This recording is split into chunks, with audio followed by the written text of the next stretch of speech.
Okay, so I know some of you are already familiar with the Communities Creating Homes project, but for the benefit of those who aren't, I'm just going to do some quick introductions and give a very brief overview of how we support community-led housing schemes to get started and develop. So as I've already said, I'm Claire. I'm the Monitoring and Evaluation Officer for the project, and my role involves capturing any learning from our work to improve what we do, how we work with community-led housing groups.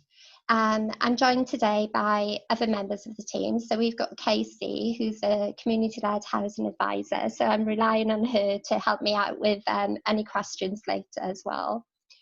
And she works closely with groups to help them put in place what they need to make their community-led housing ideas a reality. We've also got Paul, who's in control of Zoom for me today, and Joe's joined us as well, and Joe co-manages the project with Dave Palmer, who's not here with us today, but some of you may be familiar with Dave. So we support, just a very brief overview for you. We support new community-led housing groups and existing groups as well, who may be seeking to grow and develop. So everyone who comes to us has different needs and ideas, so we tailor our support to them rather than having a prescribed programme. And throughout all of our support stages, we use bespoke action plans to keep you and us on track, and I've linked a lot of what I'm going to talk about today with the action plan template that we tend to use. So on our project, we have 3 broad support stages. Our explore stage, which is delivered by our partners CTA, aims to support those groups whose ideas are at an early stage. They may know very little about community-led housing, so they need to develop a vision, a look at the feasibility of their idea, and get them to a point where they can take on developing a viable scheme. This might include being matched with a mentor and access to a small grant of up to 2,500. And then we go on to the enable stage, which is delivered by the team at the Wales Cooperative Centre, and we work with groups to plan their next steps in making their ideas a reality, including training and access to specialist advice such as financial modelling, and also helping them to learn from each other through our networks. And then in the expand group stage, for groups who are already established, we'll support them with advice to grow, change, and become more involved in the community-led housing movement. So within that as well, they also have access to the same training and specialist advice that groups can access in the earlier stage too. What I'm going to do is I'm just going to run a little poll so we can see where people are with their knowledge about community-led housing. So if you bear with me, and I'll launch that poll, so it should pop up onto your screen, just asking you to rate your knowledge about community-led housing. So I'll give people a few seconds to respond to that.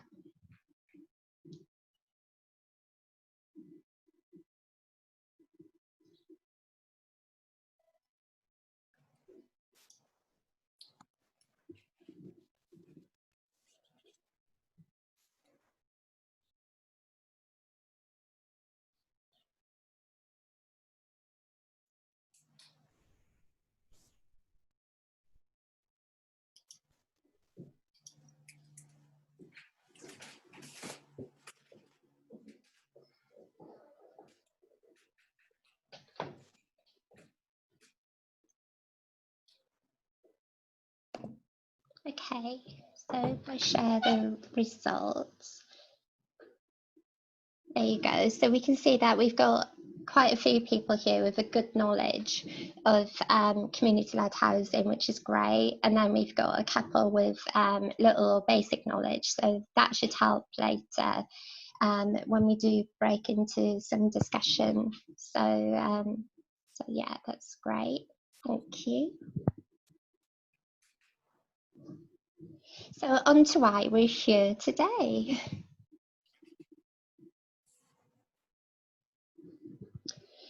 So we're here today to talk about how a group can tell the story of their community-led housing idea by identifying their vision, mission statement and values early on.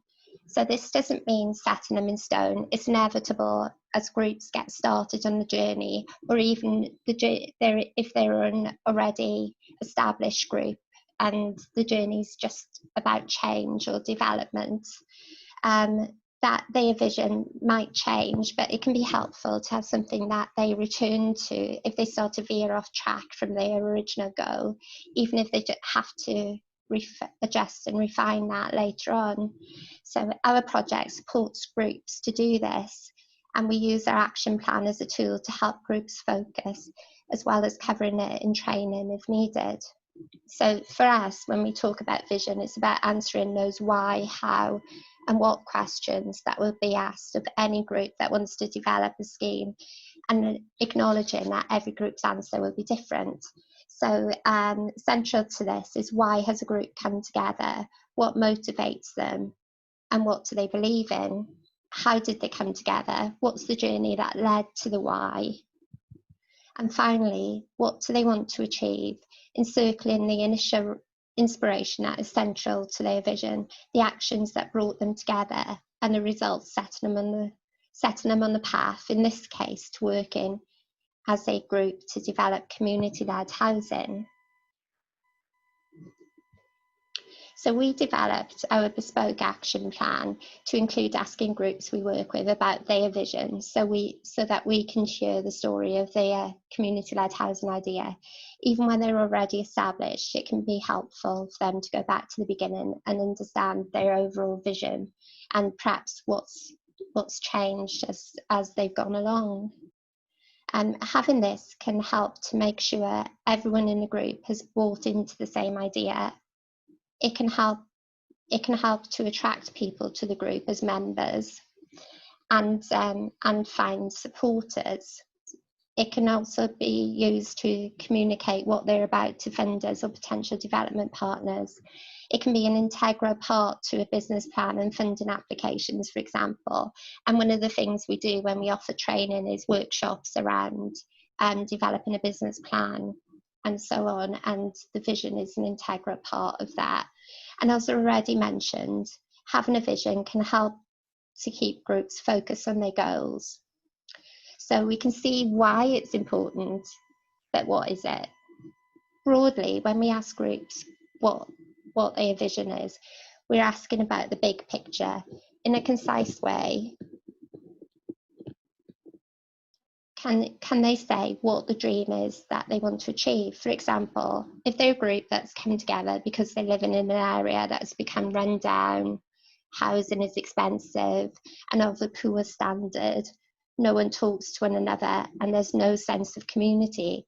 In one sentence, the vision of that group might be creating better homes where a community can thrive.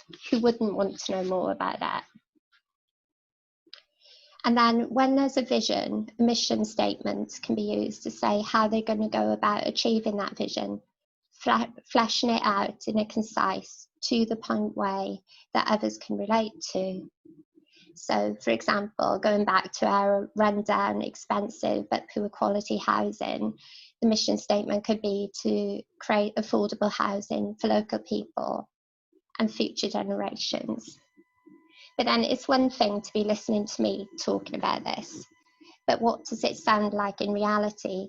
One of the reasons for having a clear vision and mission might be because the group need to consult with others about their plans, which is a likely step for all groups.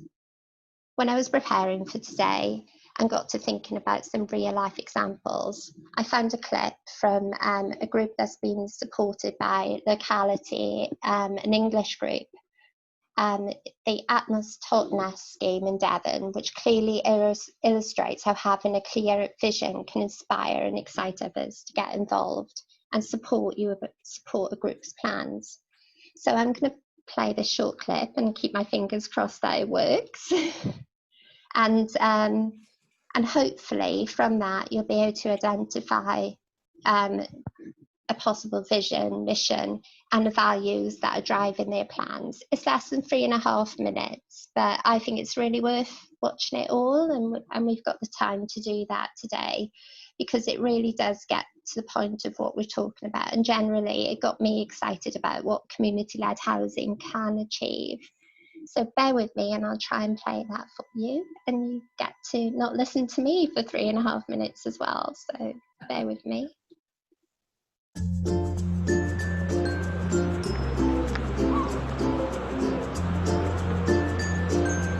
Atmos Totnes is a mixed development project, so it's about housing, it's about employment space, community facilities and other sort of commercial facilities like a hotel on an 8-acre site in Totnes.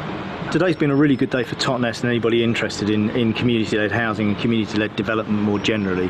We started the day with a number of presentations. We've had a huge amount of community engagement over the years. The highlights of this scheme for me are actually the combination of it being community-led, that it's affordable housing for local people in housing need, and above all that it is sustainable, it's fit for the future, it's a demonstration project showing that you can deliver affordable housing that is also low carbon in the build and in its use. The highlight of the project has been just the number of people that have got involved, really, and the number of people that have become interested in development. I think the second highlight for me is the way in which we've worked with the statutory agencies and the landowner and the developers. So we've worked collaboratively, and that's felt good and felt different from other processes in terms of development.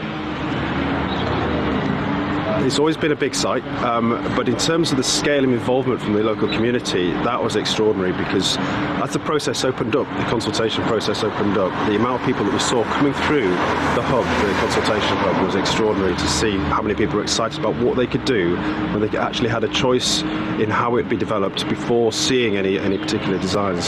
So that was the most exciting bit for us, was working with people and seeing their ideas and then translating those into something that might be a developable scheme.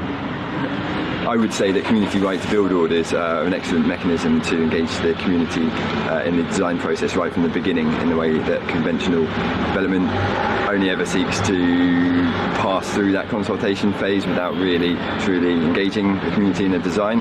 So I think it's absolutely something to bring to Bristol. I really hope it's achievable in Plymouth. It would be great to get something like this going, maybe on a smaller scale to start with, but yes, I really hope that in the future we can do something like this. And the key for me is actually I think the scale is the thing that excites me more than anything else. There's a huge opportunity here. You know, I mean, communities need affordable houses. This community needs a lot of affordable housing, and this is a big marker being laid down. You know, 66 odd affordable houses on a brownfield site in the centre of Totnes. You know, that's big, and it's exciting because actually, alongside doing the housing, we reduce the flood risks to Totnes. We support 9 species of bats and a very rare species of mining bee to exist on site alongside that development. We remove the number of cars from Totnes as a consequence. We're connecting with the schools, with educational. It's huge and it's all exciting, and to be honest with you, it makes the hairs on the back of my neck stand up on a regular basis.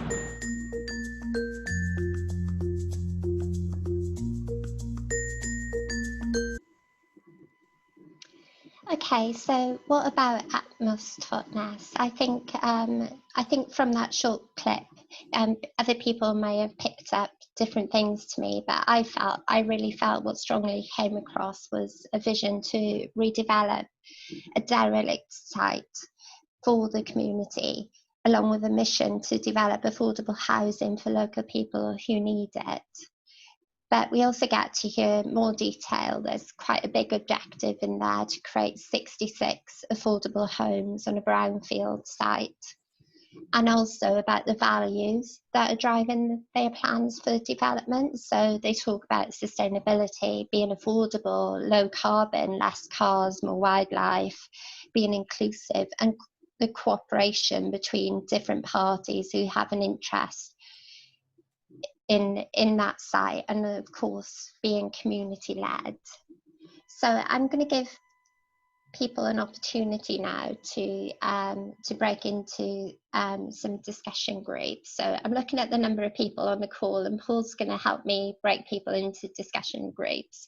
Hi everyone, I hope you enjoyed the breakout groups. Our discussion certainly went well, and was very interesting. It's 20 minutes went surprisingly quick, and we kind of got cut off midstream, but that's Zoom for you.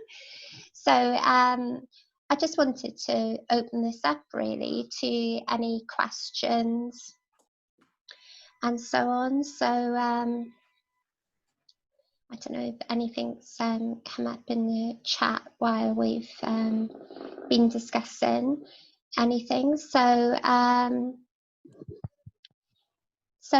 yeah, it's just about opening it up. If you have any questions about creating a vision, any comments you want to make from your breakout groups, so I'll just leave it open to you. This is scheduled to go until 3 o'clock, so we've got plenty of time. If I can just quickly say, fantastic breakout room, because I was with two people that are both looking to develop co-housing schemes, which is fantastic. One in Wales, and Laura's creating one in England.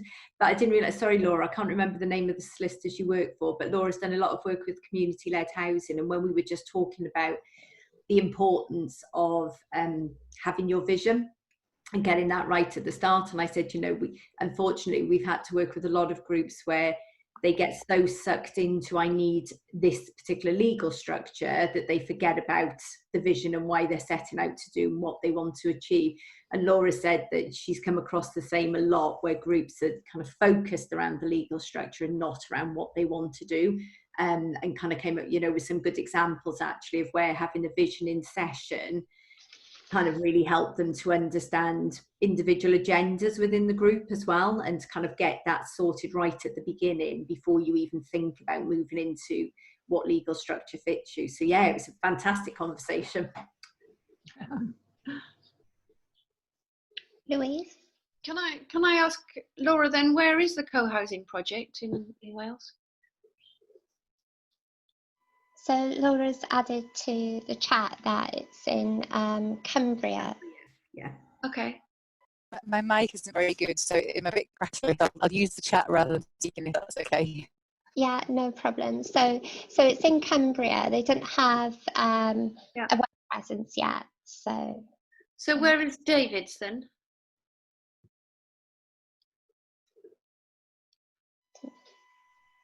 David's there. So. Di's working in the background and listening in, so we might not. So Di works with a lot of community groups, and he helps us as one of the community-led housing advisors with the project, but he hasn't actually got a co-housing group. It was Bruford who's looking to set up a co-housing group in Wales. Bruford? Right. Yeah. Okay, can I ask Bruford then to say something a little bit about it? Would that be okay? Yeah, happy to. Our project is called ICLIHAR, which is an acronym born out of our vision, which is intentional community living in harmony and respect. And there are 4 of us. We call ourselves founders, which sounds a bit pompous, but it's to differentiate us from what we call pioneers, who are the people who are to some level committed to joining us. The first thing we did when we decided we wanted to do this was we spent a weekend together and we created that vision statement, which gave us the name. And we also created a mission statement. Because our group is not a bunch of people who are sort of geographical neighbours. We've all been involved for a long time with this family camping organisation. So as a group, we sort of we already have an ethos, and it's from this ethos that the idea of, you know, wanting to live with like-minded people was born, which is why we want to set up an intentional community. So although most of us live scattered around the corners of England, I was saying in the breakout group, the attraction of Wales is there are a number of factors. One of which is the fact that the Welsh government has a much more forward-thinking view in terms of sustainability, in terms of, for example, I mentioned the Wellbeing of Future Generations Act, which is such an important piece of legislation, such a far-sighted idea. And that chimes with how we look at things. We want to be sustainable. We want to generate our own energy on site. Although we're probably not going to go the OPD, the One Planet Development route, we are influenced by the sort of principles of OPD. And dare I say, again, factoring Wales, affordability. A beautiful part of the country where potentially we can buy property or land that we can afford. Where are you looking at? Where? Right now, we have a shortlisted property, which is a farm just north of Carmarthen. We've also looked in sort of Powys. We have a number of criteria for our location, which is around local amenities. It's around sort of how connected it is in terms of transport. We went into this in quite a lot of detail because we're not based in a place. We had to decide how we were going to select where we wanted to be. Yeah. And that's how we ended up looking at Wales. I have a couple of mates who'd love to join you. I think I might have to email you the details. Well, I don't know about other people, but I'm happy to share my contact details as a result of this. And if people, we don't have a website, but if people are interested in knowing more, that's, I'm happy to share that. If everyone's happy, we can circulate details. So we can do that. I thought in our group there's a really strong sense of people wanting to share what they have, which is what Jill's looking to do. They have the benefit of having a property, and I thought that was a really lovely value in that term, and very generous as well, and not a lot of people have those sorts of values, but I think they're commonly found within community-led housing. But also it's been really interesting to hear about people's different processes of looking at visioning as well, particularly Ryan from Wild Horizons shared some of their values with us, and the fact that their visions mutated as others have joined their group, really. So they're not in the position of looking at a specific piece of land at the moment, but they really are pinning down that vision very early on, and it was really interesting that Ryan shared those with us as well. So I don't know if anyone else has anything that they wanted to contribute. We've got a few minutes left. So obviously, What is are you going to send us the action plan? The thing that Ryan talked about.